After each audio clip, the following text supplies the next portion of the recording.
Okay, thanks, Dave. Thanks, Brian. So I'm gonna talk about NEON. I'm gonna talk a little bit past sort of data networks and how we're building NEON, and then a future look. But I'm gonna start with a joke, and I think this is a joke that most, if not all of you, can sort of relate to here. So this is about traditional science. So this is what the scientist needed. It was a swing, and this is how the scientist went and described it to another scientist. And then this is what the engineer thought that the scientist described. I've felt like that before myself. This is what the proposal promised. I love the light. This is what the reviewer understood. I really don't get that. But this is what the funding agency was hoping for, and this is so true. I love the fruit on the trees. This is what university management was hoping for. And this is how university management supported it. That's so true. And this is how the project was documented. That's all too true. This is when it was finally delivered, and then this is what the scientists really wanted in the first place. So the point here is that if we're going to build a giant data network, we need to sort of think beyond traditional science, even though this is more of a joke than anything serious. So what I want to talk about, I'm going to talk about quickly sort of the history of past data networks, and then talk about how we're doing at NEON, building the NEON network, and then sort of think about the future and how we as representatives of different data networks can get together on this. Okay, so as far as I can tell, all networks, data networks, observatory networks, whatever, fall into one of these two categories. This is I think. So there's the bottoms-up network and the top-down network, for lack of better names. Bottoms up, that's the PI-led, grassroots. Everyone has their own funding, their own science questions. They've got their own measurements they're making, and then eventually they realize there are other people making these similar sorts of observations. We have similar data sets. Let's get together and try to collaborate. And it's a great opportunity for discovery. You can do some neat experiments, make big, cool scientific contributions. Very non-standardized. Everyone measures in their own way. And usually the statement is something like, I measure this way because I know what's best for measuring in this ecosystem. Hear that a lot. The top-down approach is very rigid. That's where someone comes in and says, look, I'm going to build a network. And we're going to do everything the same way everywhere, using the same instruments, making the same observations. You typically don't have a whole bunch of PIs. You have sort of one PI and a bunch of staff scientists or something similar. You can engage very well with PIs because you're collecting lots of great data, but you're very limited in your flexibility. So it's very, very standardized. Now I'm going to talk about examples of sort of these two different networks. NEON very much falls on this right kind of top-down category, and I'll sort of explain as we go through. Okay, so the oldest reference that I could find to a quote-unquote modern network is the 1650s in Italy. The De Medicis, they funded the first weather observing network. And you can see the list of cities here, a number in Italy as well as Austria, France, Poland.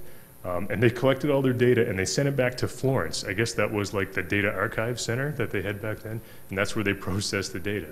And so it's not a whole lot different from how you think of some modern networks, right? Distributed, making the same measurements, sent into a central location. And I've got this map just showing that a couple hundred years later, they were actually sort of getting global pictures of what's going on. So things progressed pretty quickly. And in fact, the whole meteorological community has really, in my mind, been an example for how to build a real successful network. And if we look now at, say, the WMO network around the world, this is a fuzzy picture of their regional basic synoptic network. It's more than 4,000 sites. All those red dots are sites. And it's very standardized, right down to the precision that your measurements should be, how their sensors are calibrated, down to 3 decimal places. It's very, very standardized. And everyone shares their data. There's no question. Metadata is going to be shared. You turn on the TV, there's a guy on there on the news telling you the weather. They're not holding back any weather data ever. It's a very open kind of community. Everyone is sharing things. This is an example of a kind of top-down style. A successful one, too, I'd say. Okay, on the other end of the spectrum, I used to work with this network. It's a great network. It's called the NDACC, Network for the Detection of Atmospheric Composition Change. All kinds of great measurements, in situ and remote sensing all over the world. These are their different sites. It is very much a PI-led network. Everyone gets their own funding, buys their own stuff, makes their own measurements, has their own science they're trying to do, and then they try to get together and collaborate in a coordinated way. In fact, I was on a committee maybe 10 years ago for NDACC about data format, and that's when I learned how much people like ASCII. ASCII was everyone's favorite format. It's tough for me to swallow. So this was like a PI-led grassroots ground-up network, also very successful. Okay, kind of in the middle is another great example. This is NADP, the National Atmospheric Deposition Program. These are also individual PI-led sites, and essentially they're collecting precip that they then send in for chemical analysis. And so although it's independently funded, it's very bottoms up in terms of funding and establishing the sites, the analysis is very standardized. In fact, I think you have to collect your rain sample every Tuesday at 10 a.m. Like there's a standard of exactly when you collect the sample. It gets sent to a central analytical lab in Illinois where it gets processed and is highly calibrated. And you're able to create these beautiful maps like this. So there's sort of room for in-between is the message I'm trying to make here. Okay, so NEON. So we're from the National Ecological Observatory Network.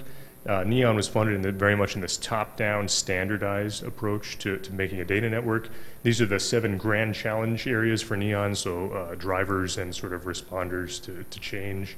And so we are going to make hundreds and thousands of measurements that are related to these different areas. And I'll show you the map quickly. So Mark made reference in his talk to the NEON domains. This is a map of the 20 different NEON eco-climatic domains, including all the lower 48 states, Alaska, Hawaii, and Puerto Rico. If you look at the boundaries, you can maybe argue a little bit about whether there should be this little groove or this little kink here, but it's actually a pretty good map. If you get like the soils map, for example, it lines up quite well with these different domains. In each domain, there's a big red pentagon, and that's the core site that'll be there for 30 years, sort of making natural land use measurements. And then there's also 2 triangular sites. Those are the relocatable sites. They'll move around every 10 years or so to look at different cool science gradients and questions specific to that domain.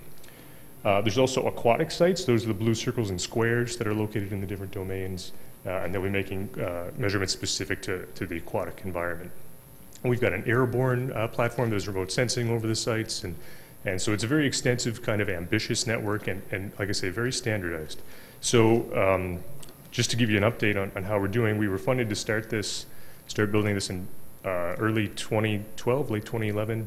And so far we have data coming in from these 8 sites. And if you go to our data portal, you could download it. It's very preliminary, of course. It's still sort of a work in progress.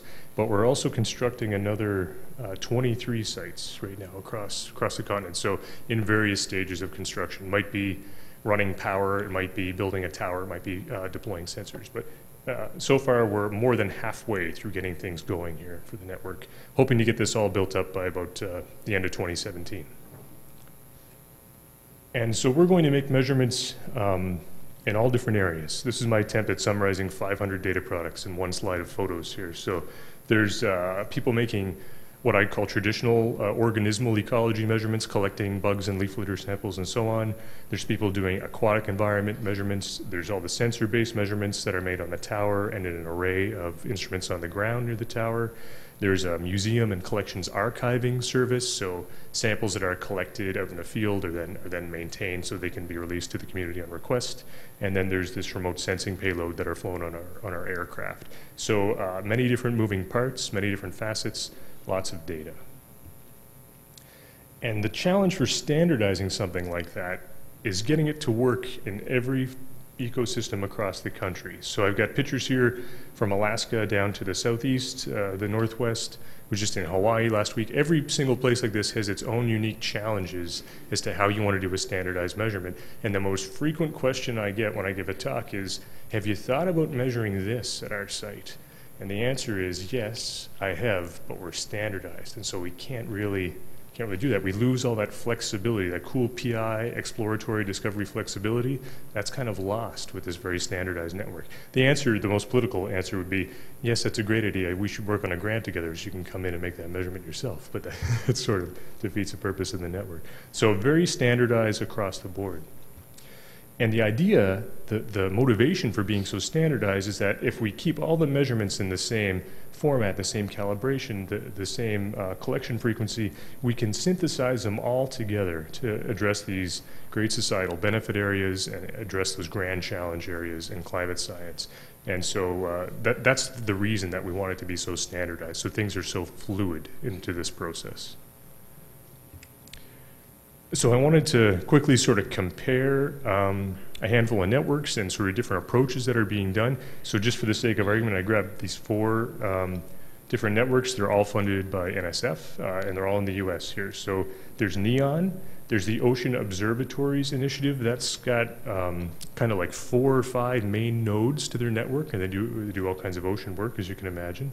LTER, you can tell by their logo, they've been around a long time, right? They're like the grandfather of network research. They've got over 50 sites, I want to say, around the US. Very much that traditional kind of PI-led bottoms-up grassroots style of science. They do some great work. In the last 10 years, they've actually put a lot of effort into becoming more coordinated as a network. They've got a big network office down in Albuquerque, and they work hard to try to collaborate together. And then there's a new network, CZO, the Critical Zone Observatories, also funded out of NSF. And I think there are maybe 10 sites now. They're just sort of getting up and running. And they've just opened up, I think, their National Coordination Office. And so also, the point I want to make here is also these sites that are grassroots and PI-led are also starting to coordinate in a more standardized way. So standardization is sort of becoming a theme even in the non-standardized networks. And I would argue that's very important because we're in this world of data now. We've got to share our data. Data's everywhere. That's where the emphasis is. Like those old meteorological networks that people never thought twice about sharing data, that's kind of where we need to get to because it's sort of the future.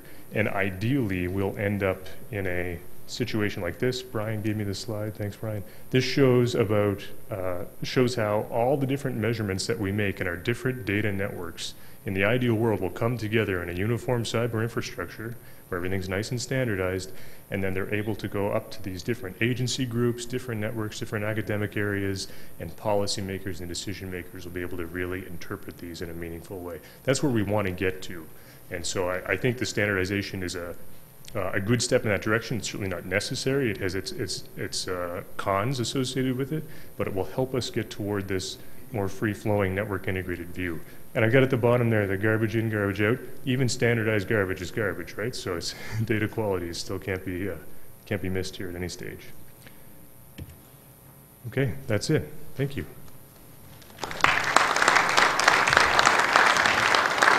Thank you, Jeff. We do have time for some questions, so I'll draw your attention to the microphone in the middle of the room. Why don't you go ahead and use that?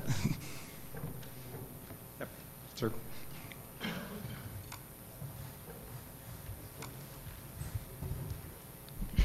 I just want to call attention to the Department of Energy small network, actually called ARM, Atmospheric Radiation Measurement System. And ARM has it started out with 3. They had proposed 10 sites. They found out that they couldn't afford 10 sites. They cut the list to 5, and now there are 2 surviving sites. But these sites are somewhat intermediate between the strongly top-down run network and the PI sites. They're defined as user facilities. So there is a standard set of measurements made at all sites, and that's very highly regulated. But the sites are available to users from anywhere in the world on a very short proposal basis. So users can come in and bring their own instrumentation, and of course they have access to all of the standard data as well. So I don't know if NEON proposes something like that or not. We really hope we can get there. It's a few years down the road for us, but ARM has been a great example for us. In fact, a lot of our automated quality control processes that we're looking at, ARM is leading the way in that area. So a great network. And we have time for another quick question as well. Anyone? Yes, sir.